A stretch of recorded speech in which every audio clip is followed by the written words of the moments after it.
On this sunny day at Munich, we're back. Munich Hi-End 2024. This is sponsored by our very, very generous audio lounge chat on Telegram. Thank you to our viewers for getting us here. Thank you to our sponsors from Headphone and Warwick Acoustics. Yeah, I'm just gonna try. Let's go and see what they got for us this year. I will see you inside.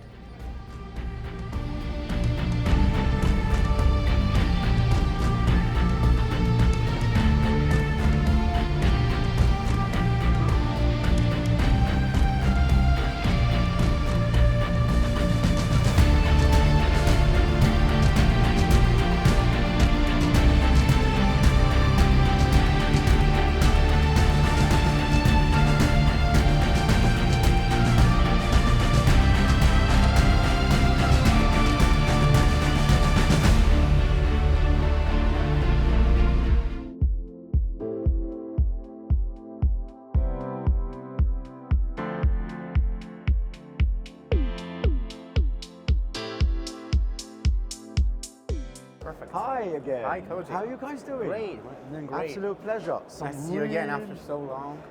Yeah, exactly. London was the last time. Exactly. Where we looked at the Avant Yes. and the Flame. Correct. And at Munich, we have some really interesting stuff to talk about. Of course we And do. I will pass that on to you. Yes, of and, course. Please tell everybody what is here, because Yes. what I've been listening to has been very impressive. Thank you for the kind words. So this is the exclusive premiere of our new technology. It's called Pulse module. It's an active ambient system. So for this reason, we have incorporated microphones on the faceplates of the monitors. These are active microphones, omnidirectional, so they can pick up sounds and noise and people's voice easily. So the thing is that you can wear the earphones with the microphone and hear your surroundings. All you need is a small little device, this one to be specific, which you can plug in the phone, and it has some inputs. Two of them are for the microphones, one for the left, one for the right microphone. And the middle one is for the headphones themselves. So this means that you can plug it on your phone or wear it with you, and when you are out and about, you can listen to your surroundings. For example, you can listen to the traffic, listen to somebody talking to you, and you can feel safer than ever. Of course, I think it's very important for people not to remove the monitors when they wear them. So it means that you have to keep them on all the time without the need of removing them, which can be annoying sometimes. And also, it's also for safety, in my opinion, because safety is very important when you're out and about, and people don't usually use their monitors outside because of the car traffic maybe, and now this solves these problems so easily. And the good thing is that via the software app, you can control the microphone's volume all the time. Yeah. So you We've can just been testing that. Yeah, yes. definitely. So, and also you can record everything that you say. So it's very important to control what you want to hear based on your scenario. So it isn't just plug and play and you just have it on or off. It's fully customizable based on your needs and your use case scenario. So I'll give you a little example of where this could be used even as reviewers. So predominantly, most of the time, we tend to discuss and talk about specific songs that on YouTube we can't play, but we have to do it from memory because of copyright issues. So you can blend in that music and record from the microphones at the same time and still be able to mix both, monitor both, and still talk to the camera and accurately describe what the song is doing rather than from memory. So there's already a use case that is right there in front of us from the reviewer side of things. never thought of that. Yeah. But So you guys have made this predominantly, first of all, for singers as well, on stage, yes, the actual first implementation was about the professional market, where singers need to interact with their crowd. And most singers can't have this interaction because they wear the monitors all the time. Yeah.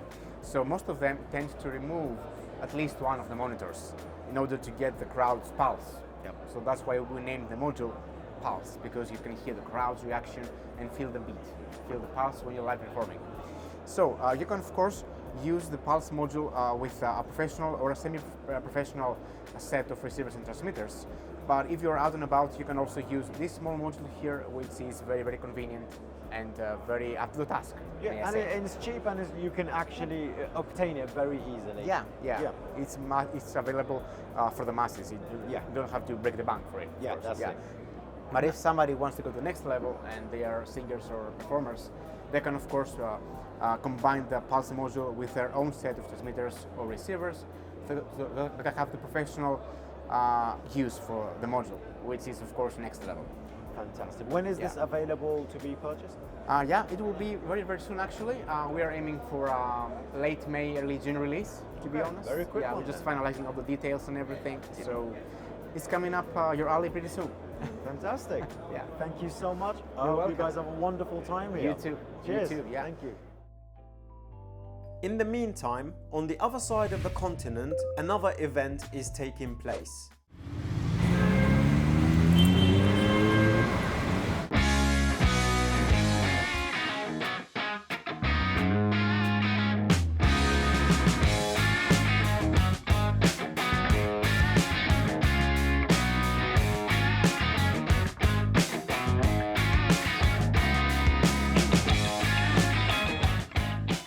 Here we are again at the front of the Park Plaza for another event. This is 2024, this is CANJAM London. Welcome to ConvinceMeAudio.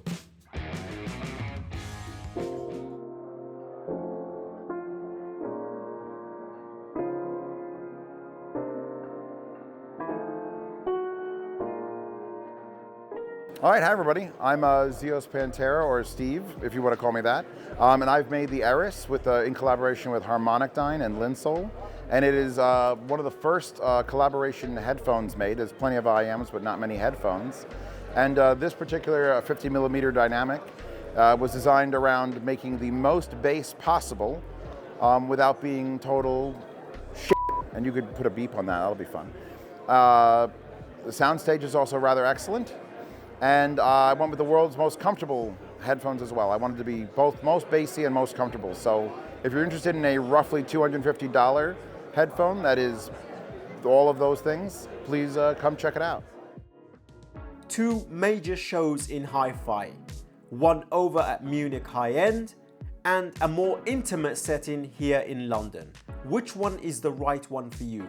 Have you wondered which show you might like to attend? Which one might be the closest to you, and the differences between a major event such as Munich Hi-End or an intimate setting such as London? This documentary will aim to answer that so that you can make the correct choice for you next year. Here is a complete comparison between the two shows. I hope you enjoy.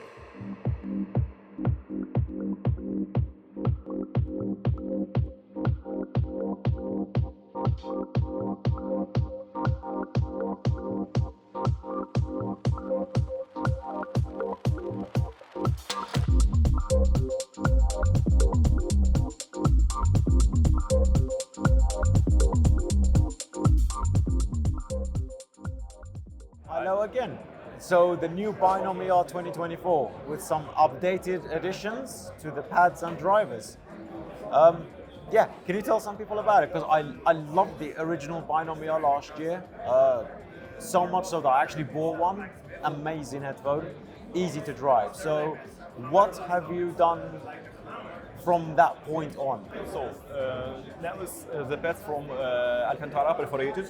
The material we get from Alcantara directly. Also, it was especially for us perforated with a little bit more hole diameter to do the effect that the part of sound just goes through the AirPods, the part of sound leave inside. Also, as I already explained it, the sound I try to get the not the technical sound, so-called, but the sound that leave music, just the music. Natural. Yes. Yeah. Also, the optic was completely rebuilt. So now I use just natural aluminum without any post-processing. So it will be just from machine and then just to coding.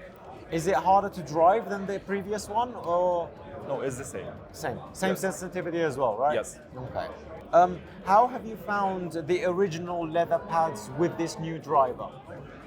I've not tested that myself. It's possible also to use it, Yeah. but I put I put big attention Perforations? Yeah. to the optic, and of course I prefer the original silver pads from Alcantara with silver headphones. I see, But okay. of course, it's possible to use the black AirPods with silver as well. That's fantastic. I can't wait to test like them side by side and swap the pads. And the perforated, the new pads. What was the results with the old one? What did you find using the new pads on the old driver? It will be just the high frequencies. So we will speak about frequencies. Will be just Dampened a little little higher. bit. No. Oh, a higher? Yes. Really? Okay. Okay. So, interesting. Yeah, I can't wait to test. Thank you very much.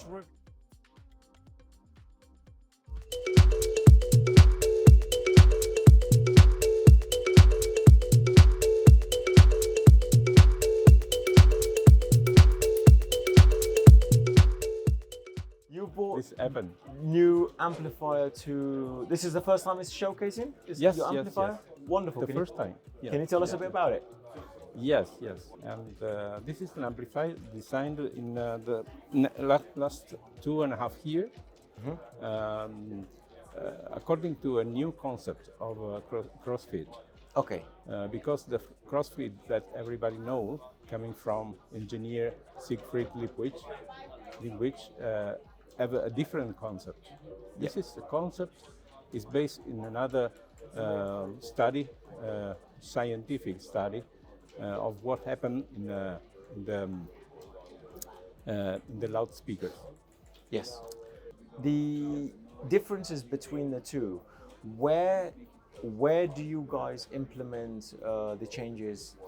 That obviously with crossfeed, we know that you feed some of the drivers from one side to the other side to Yes. especially to give the illusion, like if you're listening on headphones, that it's sort of thrown in front of you. It just opens up the two drivers. Obviously, our hearing hears one side, and the other side hears The a other slight, side. yeah, slightly slower. So, what concept did you change from that? The concept is that the delay due to the change of the impedance Yeah. of the crossfeed that we know from the principle of standard crossfeed is that this phase shift is independent from the frequency. I see. Okay. So the only change with the frequency is just a filter who make a mask of the right side when coming from the left loudspeaker. Yeah. So in the right side there is one change by filter make attenuation of the higher frequency over 5 kHz. And in this case seems to be there is more, all the crossfeed give some effect due to the comb filter. Okay. Because the two loudspeaker create like a comb filter. For this reason, the distance between the angle between the headphone between the loudspeaker is very important for this one. For Yeah. this reason. So this is a different principle. Also, it's very natural. This crossfeed is natural, and you never feel something strange in listening some music. For instance, if you are listening some music by piano or by some central scene, you just can get a little distance far from the head in front of you. Yeah. Just this, but the sound don't Lose resolution or anything. No. yes, losing resolution or changing the timbre. Okay. Okay, so this is the reason for which the device give not you any surprise listening music. And it's all in the analog domain. There's no There's no DSP in this, right? Absolutely not. DSP is the cancer Mm-hmm. of the music. Because with the DSP you make the transformation from the time field in a frequency field through the FFT. Yeah. But this is make some change. Then you again make the upside down modification to re-become in the time field. But you never can expect. By instruments, everything is okay. But if you feel the music is different from to look at through instruments what's happening. So the FFT is something that in the audio high fidelity is really to be suppressed. Yeah. DSP is not good. Yeah. Okay. Inside here, no DSP. No DSP. That's fantastic. I'll have a. Hi. So you guys are a German distributor, but you've got Lotoo here on the table, which we actually tested a lot of products. But there's something really interesting here in regards to the wireless technology that Lotoo have developed with their systems to integrate streaming into the actual systems itself. And I'll pass you over to you.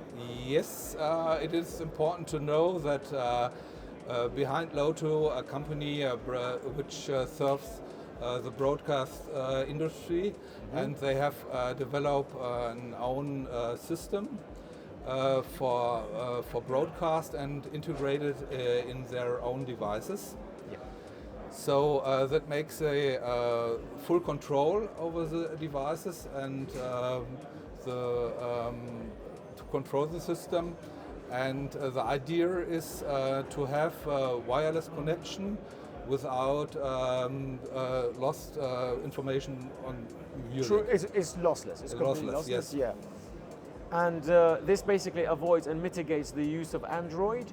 And because their systems usually with Lotoo are closed, tight, and it's their own software, they are using this service to implement streaming services. So basically you connect a dongle from your iPhone or any device that's USB-C or Lightning to pass on the information to the receivers, which are going to be in all Lotoo devices. And this way, all the Lotoo, including I think they're gonna, you'll be able to use it with their desktop system right now. Also, yes, it's also possible. It is also you can connect it to any source with a USB-C connection. Yeah. So. At the moment, can you use it with their previous devices, like their Gold Touch and the POR 600, or is that this is in the moment not possible. So, but in the future, the devices will be also integrated LTTP protocol. So it's basically from now on, so that once the devices are released. Mjolnir is the first device which supports this technology. Gotcha. Yeah. Thank you so much for your help. I appreciate it. It's been a pleasure. Thank you.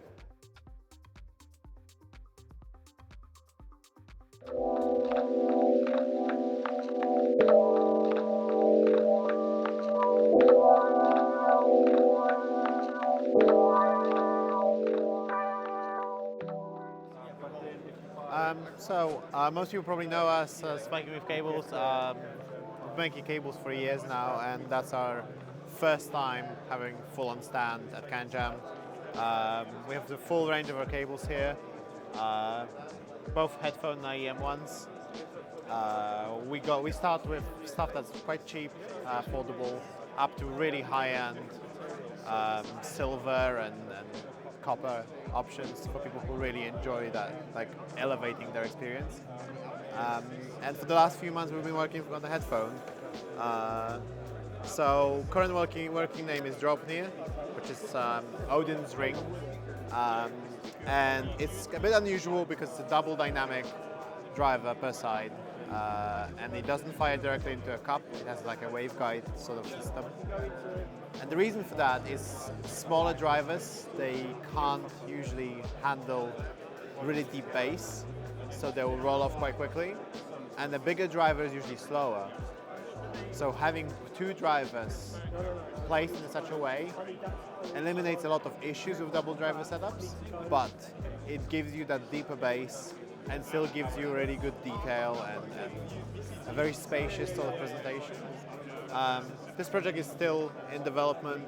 We had two different driver types. We had a peerless driver and a glass dome driver, which is a very new thing.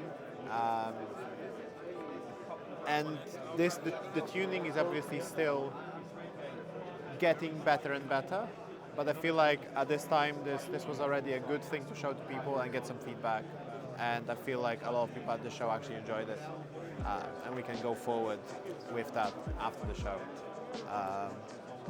Yeah, that's mostly us.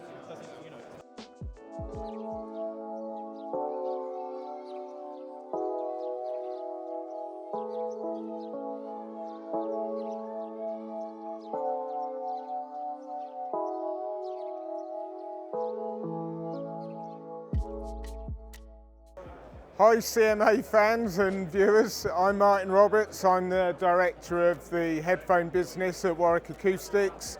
We're a British company through and through, and we specialise in electrostatic listening experiences. So we have our headphones and we have our automotive side, but here we're all about headphones. We're back at CANJAM this year after a 5-year break from CANJAM, and we've got the Bravura, which is our entry-level system, and we have the Aperio, which is our flagship system, which if you listen to Koji's channel, you'll know all about both of those systems. So the Bravura starts at about £6,500. It's a single-sided electrostatic transducer, and it is a complete package. You get the DAC, the amp, the energizer, the headphones. The Aperio, that's our flagship, that starts at £31,000 for silver, up to £45,000 for 24 karat gold, and that uses our balanced HPAL transducer. Same technology, but a very different kettle of fish to the Bravura.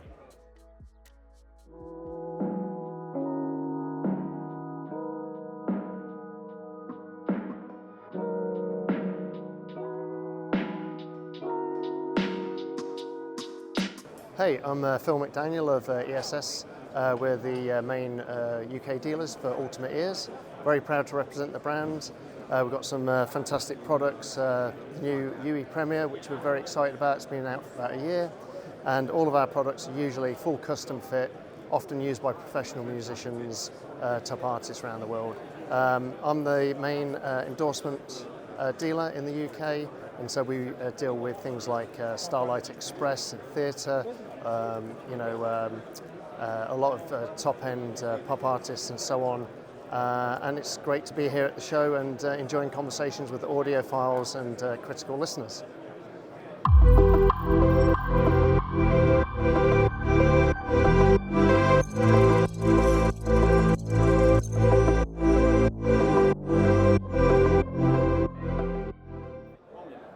So, Munich Hi-End 2024, we're at the Zahl booth with the HM1. You guys know that we're using it right now as our reference amplifier with the Wave Dream signature.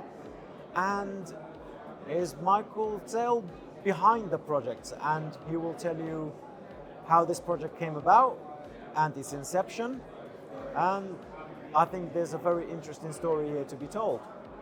I'll pass it to you. Hi. Okay, hi. It's a pleasure to meet you. Pleasure to meet you. Thank you to come. So, the beginning of the story for this, where did the conception start?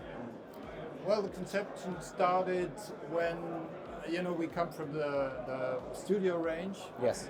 And more clients asked us about, can you build a headphones amplifier? Because they know our philosophy of building electronics. And headphones became more and more a very serious in the hi-fi monitoring space, yeah. For mastering engineers, for Gotcha. mixing engineers. Okay. Because they got better and better over the last 10, 12 years. So meanwhile, they are not just taken to control roughly whether the mix will fit to headphones, but it's taken as a reference for details, because they get you can get details better on headphones. You can find them better on headphones than on speakers.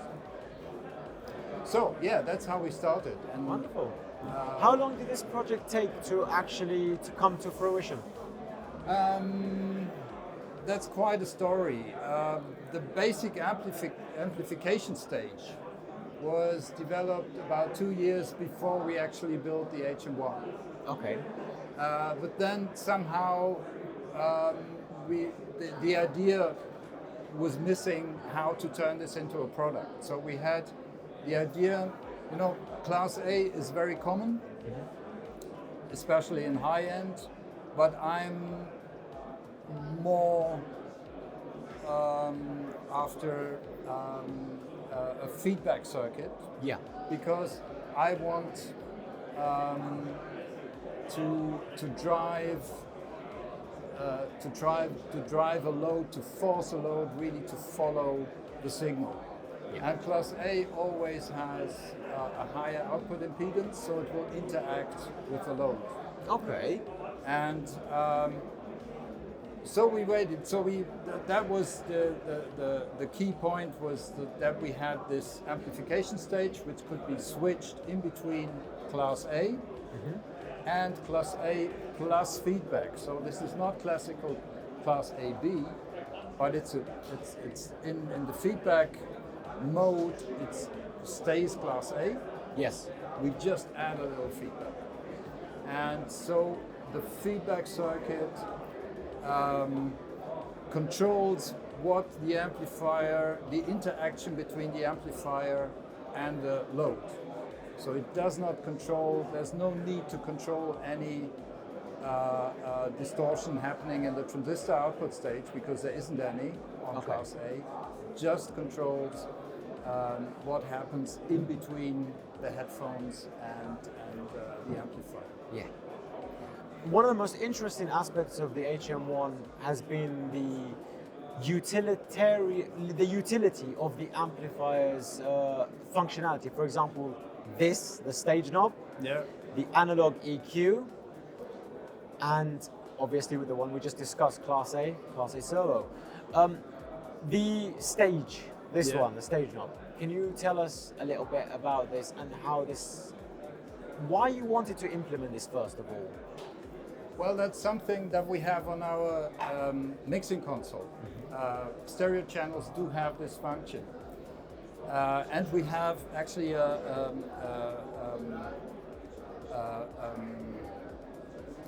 unit that we sell in the studio range who has the same function. And people use it in the mix section, in the mix insert very often. So they can, on the final mix, they can add a little more width, or if there's too much, they can control. So they really can control the mix on the stereo widths. And the technique is a very old technique. It's a very simple one. There's nothing to do with filtering or stuff like that. Yeah. It's just adding and subtracting in between left and right signals. So it's basically the differences that's been... Right, so the mid signal, which is the sum from left and right, stays as it is, and the side signal, which is the difference between left and right, what makes the stereo image, can be enhanced or decreased by the switch, or left away, and then it's mono. And everything's done in the analog domain. There's no DSP here. No secret things. Very simple. I've got one more question, which actually this is a personal one from me directly. I'm somebody who really, the mid-range is my most important part of the frequency band. It's the part that you know when we say we listen to music with our brain and with our heart? Yeah. It's the part I listen to music to with my heart. Vocals, guitars. Why did you, what was the reason behind going, bass region we can understand. A lot of people like bass or less bass, more bass, etc. Treble region, maybe. Why did you think, I'm going to go for bass and treble rather than bass mid and treble, or bass and mid, or just mid and treble? Well, mid for me would only make sense if it's a completely parametric EQ. Okay. To control the mid, we would need a gain, frequency setting, and a bandwidth EQ setting. Interesting. Okay. Otherwise, I mean, there's so many. The mid is a wide band, and here these shelving filters, they are very soft filters. They really start. The high shelf starts to act at about 2 kilohertz, and then very softly goes up. Yeah. The low band starts probably at about 500 hertz, Yeah. going down. Well, if you want to control the mids, you have to know where do I start. Is it 1K, is it 2K, is it 3K? And then how wide would I want to control? But the whole behind this was not so much to shape the sound, but what we had in mind with this amplifier was to give a tool to mastering engineers, to mixing engineers. And behind these controls, also behind the mid-side control, the thought was if an engineer uses this to compare the recent version of a mix and the current version of a mix, he would need those two channels. Gotcha. And he has to level them out so they are Gotcha. exactly the same. Then he can switch in between. And compare and And contrast. then he can test, would it sound better if I add some high end, or take some high end away, or add some low, or widen the stereo picture? If it sounds better, if he uses something there, he would return to his mix and work on the mix. Gotcha. He would not use what he listens here. Yes. I see. So finally, he has the best results when he turns on the knobs and everything gets worse. Okay. Then he's right. I see. And for the consumer, for the listener, it's another use. Yeah. And for me, that is, it's easier to find my headphones or my personal taste has my headphones has too much low end, so I want to take a bit away. Some away, yeah. Or has too much high end, and so on. So it's slight adjustments to the equipment I have or to the taste I have. I think everything you've described, I feel even more comfortable with my original review because I seem to be thinking along the same line as you, that it's functionality, utilitarian category, and its actual ability. First of all, leads into the engineer side of things and then swings back around to us in the audiophile hi-fi space. Yeah. Do you feel as though this is predominantly made for the hi-fi space first, then the studio, or a balance of the two in like a nice balance of covering both bases? Well, the point for us was that in the beginning, we made it for the pros. Gotcha. That's clear. Yeah. But then we talked to people from the high-end range. Yeah. They listened to it, they looked at it and said, that's something for those people as well. Because there are many people who are really serious about it. They are not just after getting something to make things sound sweet, but actually what the song is doing. Yeah, that's if you're after, if you have a hobby and take it seriously, you're chasing the best recordings. Yes, you are. You're chasing the best equipment. And if you want to drive headphones like these, which are this is Zahl, well known, and the Stealth here, which are really you need a very good amp that is powerful and very good current delivery. Right. And on the other hand, they are built for hearing every little bit. And so you develop along with the equipment. So you will more and more listen to music which is well produced. Yeah. And probably leave away the stuff which is not well produced. Gotcha. Because it's going to show you. It's going to show you where all the problems are because that's its intention. It's actually there to show you the mastering is wrong here. Yeah. It needs to be fixed this way. what I have found myself doing more than once is listening to a track and going, okay, the vocals are literally one click away from center. So for that track only, I go, okay, to the right, okay, it's center now. And on an individual basis, so for example, if you're using the stage drop, it's not just maximum or minimum.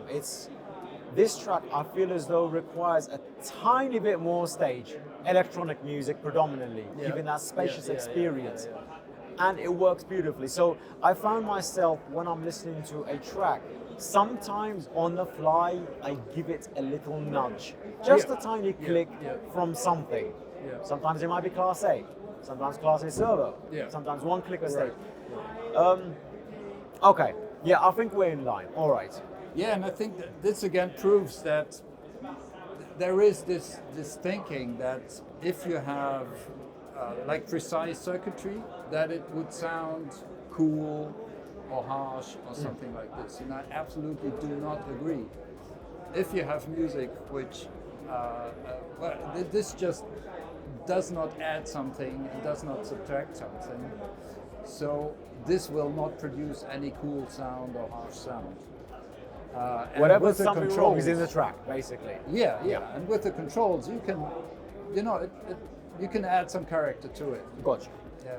And I think predominantly a lot of people in the hi-fi space are looking for that thing they can latch on to, whether it's more bass or slightly lush or slightly warm. Predominantly, most of the time when we talk about quote-unquote reference, people say it's boring. But that is what the actual music is originally. Yeah. That's what it is. And you're just looking for a little subtle party trick, as it were, you know? And those tend to get old very quickly, in my opinion. Reference is basically the baseline of the track itself. And from the reviewer's perspective, so for example, if I'm testing DACs, I want to know without any add-in what that individual source component is doing, right? So, yeah, thank you so much. I really do appreciate it. Thank you. I appreciate it. Amazing.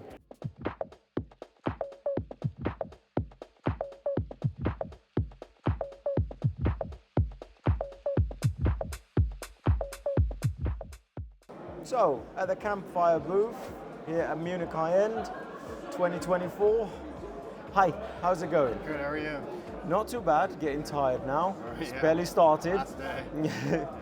Can you tell us a little bit about your company? Obviously you guys are based in the United States, but I'll leave that to you and tell our viewers who are not familiar with your products. Sure, yeah. My name is Ken Ball. I'm the CEO, founder, and lead engineer at the Campfire Audio. And yeah, we started out as a cable company. I was doing like headphone modifications for people, and then we started making earphones about, I don't know, 10 years ago almost.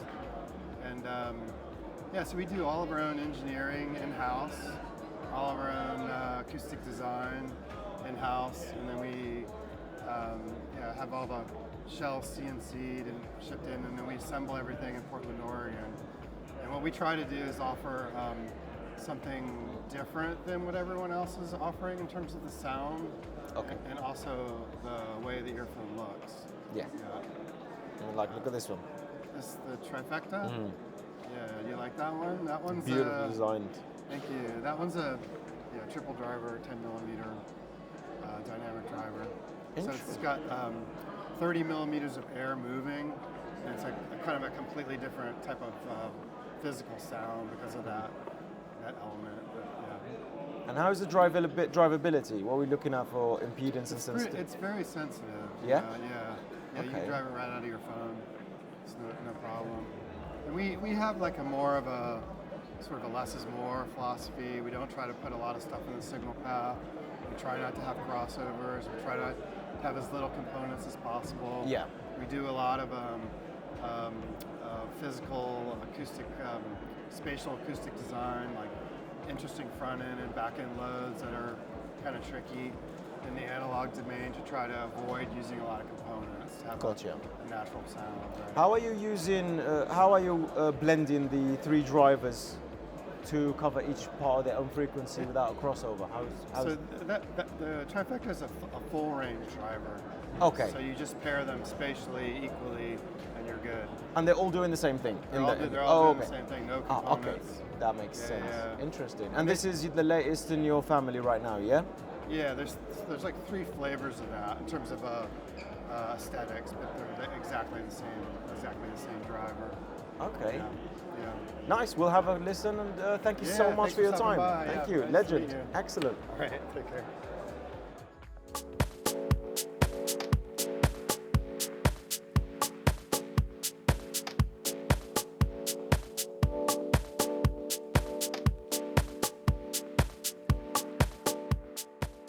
So, Munich Hi-End 2024, here with Antonio MEZE. Hello. Pleasure. Good Nice to see meet you you again.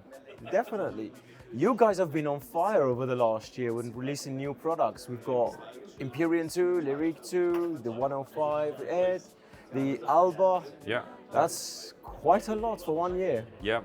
I think I mentioned to you last year as well that we've been really growing our internal team. So this is very, very important thing for me, and a great source of joy that I'm not anymore the designer. There's like designers and engineers and sound guys, and we all work together. And I'm there, I'm helping, but a lot of resources. But my team is doing a really, really great job. Yeah. So this allows us to put out more models per year. Fantastic. And the quality just got much better. We just see a big difference every year. We learn new things by trial and error, and it's really fun. I mean, it's a really fun process. Yeah, like the philosophy of the tuning has changed quite a lot. I see that the company's trying different things and trying different approaches, and it's been very, very popular. Yeah, it's a good point. The sound signature didn't stay exactly the same. The intention is still the same. The intention is to deliver emotion. The intention is to the music first. To create intimacy. Yeah. But we gave ourselves the permission to really experiment with this, to really try all the different shades, all the different colors. Yeah. Because I think for us it's too early. I consider we're a young company. I think it's too early to settle for one narrow way of doing things, and I don't think that would be that good idea. Enjoyable. But also, I don't think that would be enjoyable for the team. So a big part of how we work is that I think it's really important to really have fun and really be excited what you do. Yes. And I really believe in experimentation and exploration. Mm-hmm. And that's why you see, for example, our designs, every frame is a different structure. It is, yes. But at the same time, they all go back to the same core values. Comfort, artistry, yes. Build, repairability. And for the sound, we approach it in the same way. I think we're always searching for that special experience, but that special experience is not equal to a specific sound curve. Yeah, because everybody likes a different kind of sound design anyway. Audio is so subjective when it comes to listening. I think tying a specific frequency or a specific tuning down for everything is just not a good idea. Yeah, I think so, yeah. And each of individuals' own hearing, like where they can hear their strongest, so the frequency response of their own hearing really makes a difference to how they perceive it. Like me and you can just sit here and listen to the same headphone, but we will have slightly different experiences for that. So, no, I like that philosophy. I think even in the 109 Pro, I said I'm loving the fact that MEZE are actually going, okay, let's try something else. Let's try something new, and I like that bravery. It's showing off. It's fantastic. It's really why I think as an organization we thrive, because there's always room for someone to say something new. It's not like you join our team and then you do as it's been done before. So everyone has a word to say, and everyone can suggest some new methods, some exploration. And this is the reason that we still have the energy, I think. I start to see around us in the industry, there's sometimes organizations, brands that you feel maybe that they get tired, or Yeah. and Too comfortable. I don't like companies comfortable, getting or- too comfortable. Yeah, you know? or losing this appetite for exploration, or maybe being afraid of experimentation, because when you have a recipe and it works, you want to keep delivering the recipe, right? Yeah. Let's say you're a cook and you're really good, and you know people love it, so you'll do that recipe for 25 years, and everyone will know that is good because they Yeah. come from that recipe. Well, that works in a certain way, right? Yeah, it but does. It's a on the other baseline. hand, I mean, is that cook a happy cook? I mean, I don't know. I don't think most people could be in that position where they do something in a repetitive way, or well, in a certain way, for a long period of time and still have the fulfillment. Yeah. You can get used to anything. That's Yeah. the thing, right? Yeah. So People are different, but the way we built our team is like this. Always, having the courage to say, okay, what we did was good, but let's try something different anyway. Even if it was good, let's just see, maybe we find something else that is also good. I've seen that you guys have worked obviously with planars, with dynamics. Have you ever thought about electrostatics for? We did think about it. We don't have anything right now on the pipeline with electrostatic. We have a number of projects in the pipeline. Yeah. But they're not electrostatic, and I'm not So going to say more. Yeah, right that's now. fine. Is But, there anything else like on the horizon soon to kind of look out for, or are you guys like? I mean, you just launched an avalanche of products, so it's probably not fair to ask that, but I still want to know. So we are trying to still tinker with each of the existing products and improve them. And there are also some new concepts that we're working on. Okay. So my hope is that we can release each year from now on maybe 2-3 products. Oh, interesting. Yeah, I mean, not all of them might be like completely new concepts. Some of them might be an iteration, Refinement, like a improvement, like a second generation or something like that. Like we did the Lyric 2, which I like it. I feel like the Lyric 2, the way it is now, is much more what I initially wished it to be. Okay. But at any moment in time, and I say this always, at any moment in time, you do the best you can, and that's your capacity at that point. And then you improve upon that then you later. improve upon that because you move forward, you learn naturally. I mean, that's like I said earlier, we like to improve, we like to learn. So you improve, and then you see, okay, last year's work is not, I don't think it's good enough. So now I'll do it better. Yeah. I love that So it's philosophy. natural. Constantly changing, like constantly developing as well. I Refining. think, I think that's something we do. It's a bit, in a way, it's a bit tiring, I would say. But when you try to do something good, it's challenging. It's challenging. But always when you try to do something good, there's no way it's not challenging. Of course. So even to just maintain, let's say you have a clear trajectory as a company, as a brand, you have a clear trajectory, it's still an effort to maintain that level, right? Oh, of course, so you can't there's lapse. almost like, you cannot say there's an easy way to go through life and, just plod along. Yeah, and still have good results without actually putting in some effort. So it might as well be fun while we do it. Time, Yeah. Anything on Elite too? Yeah, I heard rumors. People talk about Elite.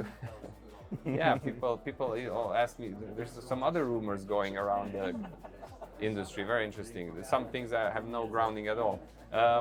There's nothing I can say at this point on Elite 2. But if we will be able to improve something at some point on it, we will. I mean, like I said, that's kind of the approach. Yeah. But I don't want to promise anything. Anything right now. It really takes a long time. Like Empyrean 2 took 3 years to actually get somewhere where we thought, okay, this is really a step that we want to take. I see. Okay. And actually, I know there's people who miss the original sound of Empyrean. Yeah, because it's true that it was quite different. So. Yes. The new one, I personally think it's definitely a step up. Yeah. But at the same time, the previous tuning was more unique, I would say. It's a more unique offering in that high-end headphone zone. I think it was very unique, especially with that Alcantara pack. So it's very interesting. It's like you can offer a very special flavor, or you can offer something that the majority like, and which is right. Both are right. Yes. There's both nothing, please. Yeah, don't yeah, cancel both are one. fine. Yeah. It's different yeah. customers. So That's this is right. why this discussion about best in category, best It doesn't for work. I don't know, this technology best for that use case.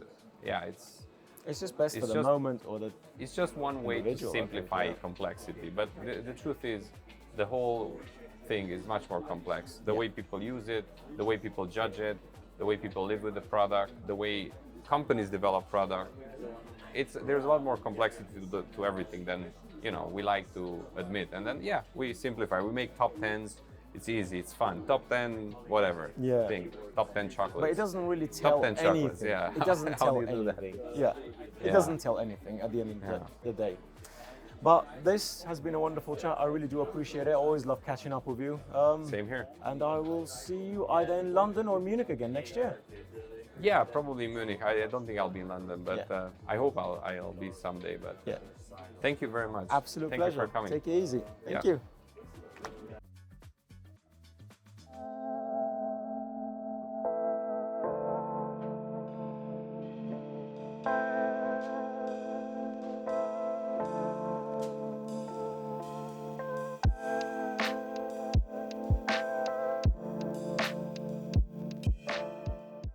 Hi, I'm Masskobo owner. I make a sound equipment for professional market. It's the main business, but this amplifier is one category of my product. The sound is a similar sound as a studio monitor speaker system in recording studio. Therefore, very different as other HiFi brand amplifier. Yeah, many musicians and listeners surprised at my product because the sound is very clear, very smooth, very linear. Yeah, please choose my product.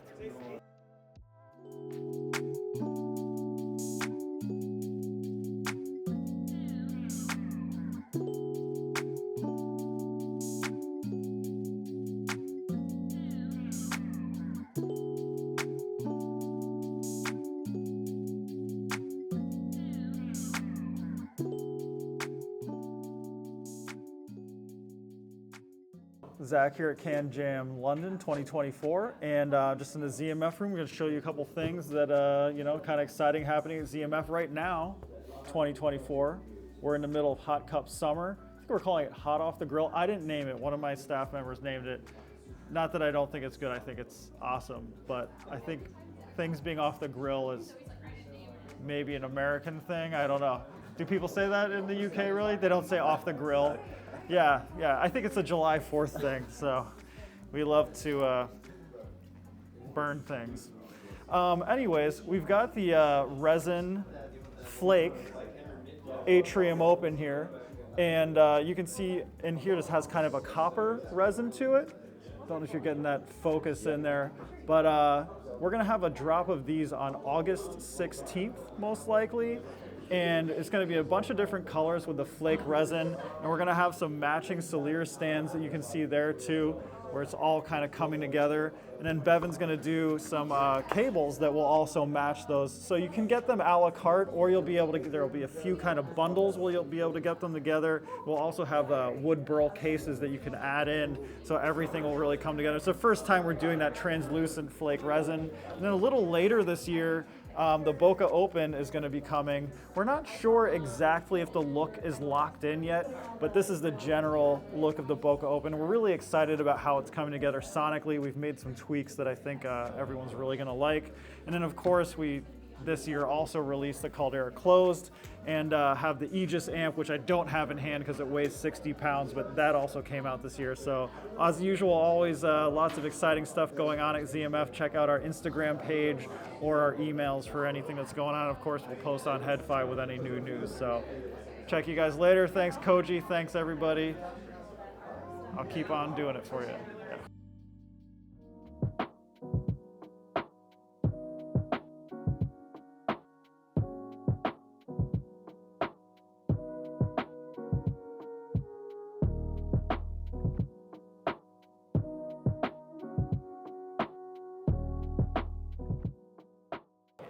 I'm Jin from KINERA. So this in CANJAm London we bring this KINERA tour.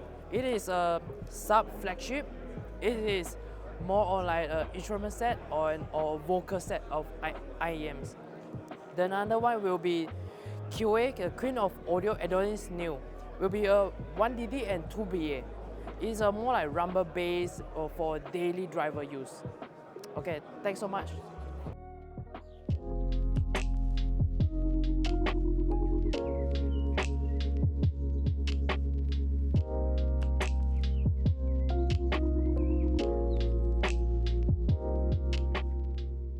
All right. Well, my name is Kai Moulton. I'm the head of marketing here at Noble Audio and head of sales. We have here the Focus Apollo. It's actually our new and first over-ear introduction into our inventory. We've always been an in-ear product brand, and stepping into the world of over-ears has been a bit of a new step for us. It's been exciting.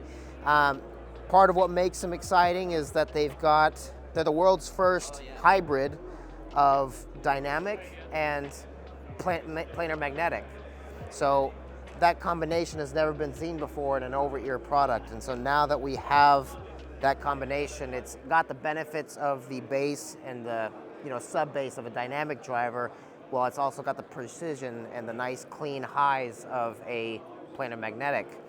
It's got pretty unrivaled battery life. I know there might be one or two products out there that compete with it, but 80 hours of battery life without ANC, 60 hours of battery life with ANC, LDAC, Bluetooth 5.3, AAC, aptX HD, and basically everything you could really want in a Bluetooth headphone. It can be played passively with the wires, so you don't have to use the battery if you don't like to, but it can also be driven with Bluetooth for a very, very long time. But yeah, that's it.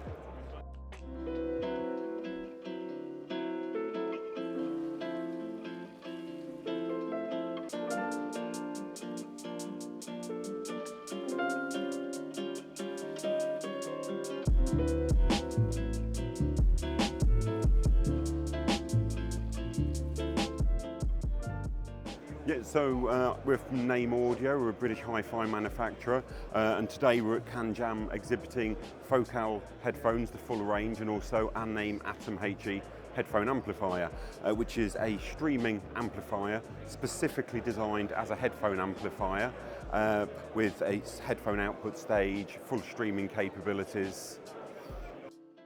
These two trips back to back within the span of 8 weeks is quite a journey. I hope this documentary has outlined what you might receive and the reception you will get and the scope and size of the shows between Munich Hi-End and CANJAM itself.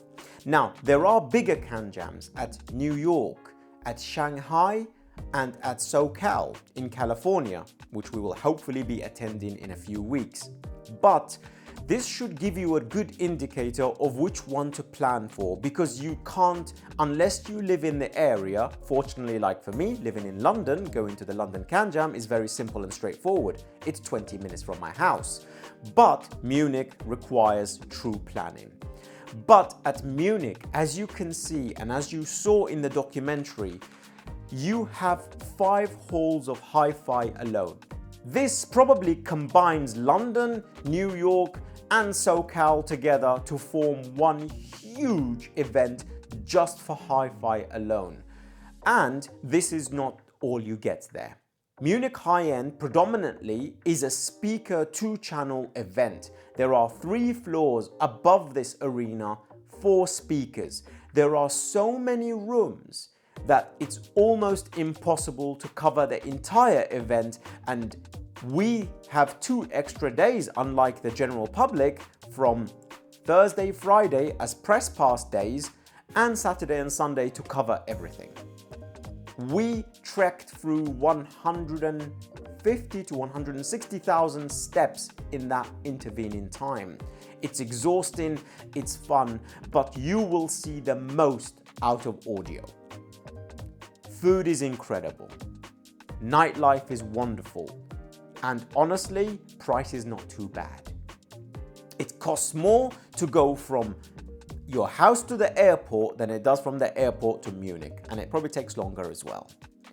London CANJAM, New York and SoCal, and Shanghai and Singapore are predominantly hi-fi orientated, so headphones, IEMs, DACs, but all of these manufacturers bring their best equipment for you to have a listen to. For me, London is close to my heart, it's very personal. All of us YouTubers that deal with hi-fi are friends and colleagues, and we all know each other, so it's always a social event for us. And we get to test, even if most of the latest products are in our office at the time, you get to hear other people's perspective, and you'll see the same faces. You'll definitely be recognized, and you will recognize people. And congregating after the show together is always an absolute blast. Munich is a whole different experience. You find the majority of the time spending running around, planning, filming, and trying to see absolutely everything. So you will get very little sleep.